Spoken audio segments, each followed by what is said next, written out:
नमस्कार दोस्तों। आज हम जानेंगे कि हमारी आंख कितने मेगापिक्सल की होती है।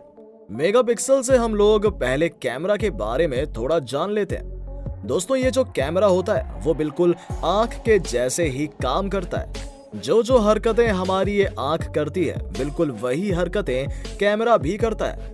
अब आप किसी भी चीज को गौर से देखिए, उसमें आपको लगेगा कि जिस वस्तु को हम देख रहे हैं बस उसी पर हमारा फोकस है। बाकी की चीजें आउट ऑफ फोकस हो जाती हैं, चाहे वो दूर की चीजें हो या नजदीक की। उदाहरण के लिए आप अपने मोबाइल को आंख के सामने लाइए और अब दो काम कीजिए। एक, मोबाइल को गौर से देखिए। इसमें आपको लगेगा कि जब आप मोबाइल को देख रहे हैं तो आपका फोकस सिर्फ और सिर्फ मोबाइल पर हो रहा है। इसके अलावा जो भी चीजें हैं वो आउट ऑफ फोकस हैं। अब आप अपने मोबाइल के सामने वाली चीज को देखिए। अब आपको वो मोबाइल आउट ऑफ फोकस लग रहा होगा और उसके सामने की चीज को आप सही से देख पा रहे होंगे। तो कैमरे में भी बिल्कुल यही चीजें होती हैं। जब हम एक वस्तु पर फोकस करते हैं तो बाकी की चीजें आउट ऑफ फोकस हो जाती हैं। कैमरा और हमारी आंखों में बस एक ही अंतर है और वो है जूम। कैमरा में वो फंक्शन होता है कि वो किसी भी चीज को नजदीक लाकर देख सकता है, लेकिन हमारी ये आंखें किसी भी वस्तु को नजदीक नहीं ला सकती। अब आप सोचेंगे कि कैमरा तो लाइट को बढ़ा घटा भी सकता है, लेकिन हम तो लाइट कम ज्यादा नहीं कर सकते हैं। तो ये सोचना आपका बिल्कुल भी गलत है दोस्तों। हमारी आंखों में भी ऐसा होता है और वो भी बिल्कुल कैमरा के जैसा। कैमरे में क्या होता है कि जब हमें ज्यादा लाइट की जरूरत पड़ती है तो हम आईएसओ या अपर्चर को बढ़ाते हैं और उससे क्या होता है कि लेंस का ज्यादा भाग खुल जाता है, जिससे उसकी ज्यादा लाइट आने लगती है। और कम लाइट चाहिए तो फिर इसे या अपर्चर को घटा देते हैं। तो दोस्तों, हमारी आंखें भी ऐसा करती हैं। और अगर आपको ऐसा देखना है तो आप अंधेरे में बैठे रहिए और अचानक तेज धूप में निकल जाइए, फिर आपको पता चल जाएगा यहाँ क्या हो रहा है। कि जब हम अंधेरे में बैठे थे तो उस समय हमारी आंखों की मांसपेशियां या पुतलियां ज्यादा फैली हुई थी ताकि ज्यादा से ज्यादा लाइट आ सके और हम कम लाइट में भी किसी वस्तु को देख सकें। लेकिन जैसे ही हम तेज धूप में जाते हैं तो हमें कुछ दिखता ही नहीं है, क्योंकि हमारी आंखें तो पहले ही फैली हुई हैं और यहाँ पर और ज्यादा प्रकाश मिलने लगा, तो इस वजह से हमें कुछ दिखाई नहीं देता है।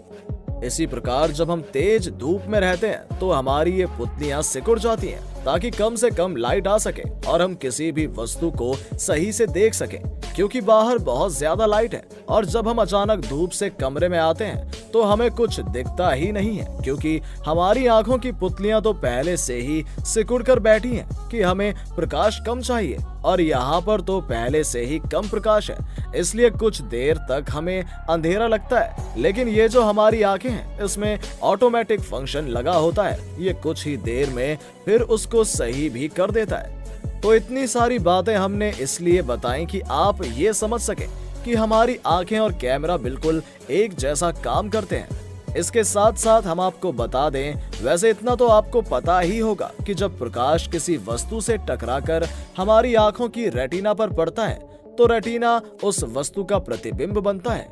एक इमेजिनेशन क्रिएट होती है और रेटिना पर बनने वाला प्रतिबिंब संवेदनाओं द्वारा हमारे मस्तिष्क तक पहुंचता है। अगर हमारा ये मस्तिष्क उसे पहले से जान रहा होता है तब तो पता चल जाता है कि ये क्या है, और अगर नहीं जानता है तो हमें बस वो दिखता है, लेकिन उसकी एक सही से पहचान नहीं हो पाती है। अब बचपन में हमें रट्टा लगवाया जाता है, कैट मतलब बिल्ली, डॉग मतलब कुत्ता। उसके साथ साथ हमें उसकी तस्वीर भी दिखाई जाती है, तो हमारा ये मस्तिष्क उसी समय अपनी मेमोरी पावर में उसे सेव कर लेता है। और उसके बाद जब ये मस्तिष्क फिर वैसे प्रतिबिंब को देखता है तो उसे पता चल जाता है कि ये बिल्ली है। अब हम आंखों के स्ट्रक्चर के बारे में समझते हैं और जानते हैं कि ये कैमरे से कितना मैच खाता है। ये जो आप पिक्चर देख रहे हैं इससे आप साफ समझ सकते हैं। देखिए, आपने पुराना कैमरा भी देखा होगा, पहले उसमें रील आती थी जिसमें नेगेटिव लगा होता था, और जब हम किसी की तस्वीर लेते थे तो वो उस नेगेटिव रील पर उसकी तस्वीर को बना देता था।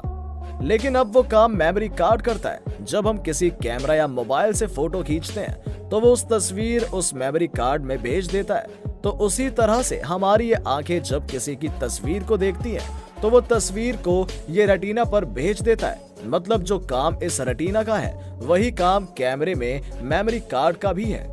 कैमरा में एक डायाफ्राम लगा होता है। इसका काम होता है कि ये प्रकाश को ज्यादा या कम करने का काम करता है। तो ये बात तो हमने आपको पहले ही बता दी कि हमारी आंखें भी प्रकाश के अनुसार काम करती हैं। इसे जब कम प्रकाश चाहिए तो ये सिकुड़ जाता है और जब ज्यादा प्रकाश चाहिए तो ये फैल जाता है। तो यहाँ पर डायाफ्राम का काम ये आइरिस करता है। देखिए अब क्या होता है कि कितना प्रकाश चाहिए और उसके लिए हम कैमरे को कितना खोल सकते हैं। इसके लिए हमें अपर्चर या आईएसओ को हम घटाते या बढ़ाते हैं।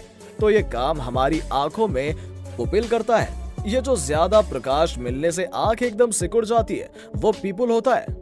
यही डिसाइड करता है कि हमारी आंखों में कितना प्रकाश आने के लिए कितना भाग खुला रहना चाहिए या फिर कम प्रकाश में देखने के लिए आंख का कितना भाग खुला हुआ रहना चाहिए।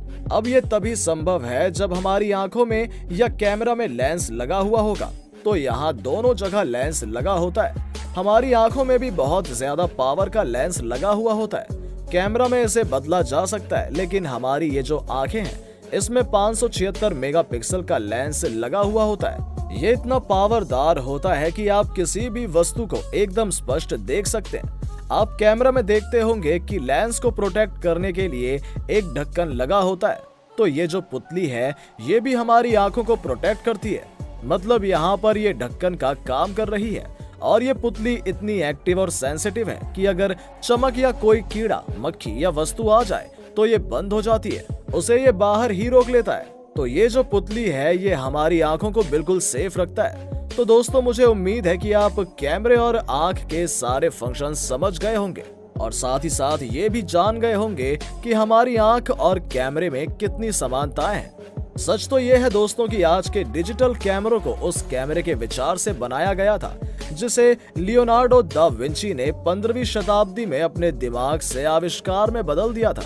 कैमरों की तकनीक का निर्माण करने के लिए दा विंची आविष्कार ने फिजिक्स के नियमों का पालन किया था। इसमें एक कैमरा एक अंधेरे कमरे पर आधारित होता है जिसमें एक दीवार में एक छोटा सा छेद होता है। इससे कमरे के बाहर उत्पन्न होने वाली छवि कमरे के अंदर दिखाई देती है। हालांकि आज के युग में इस तकनीक में जमीन आसमान का फर्क आ गया है जो डिजिटल कैमरों में बदल गया है। दोस्तों इस वीडियो को बनाने के पीछे एक पूरी टीम का हाथ होता है जिसमें काफी रिसर्च के बाद हम अपनी बात को एक वीडियो के रूप में आपके सामने लाते हैं। इसलिए हम आपसे भी उम्मीद करते हैं कि आप हमारी इस मेहनत को ज्यादा से ज्यादा लोगों तक पहुंचाएं, जिससे ये जानकारी और लोगों तक पहुंच सके। आप इसे हमारे व्हाट्सएप स्टेटस और फेसबुक स्टोरी में शेयर करके हमारा मनोबल बढ़ा सकते हैं। अगर आपको ये वीडियो अच्छी लगी हो तो अपने सोशल मीडिया पर जरूर शेयर करें। उम्मीद करते हैं कि आपने ये फैक्ट बाबा हिंदी चैनल अब तक सब्सक्राइब कर लिया होगा, जिससे हमारी अगली इंटरेस्टिंग वीडियोस आप तक पहुंचती रहेगी।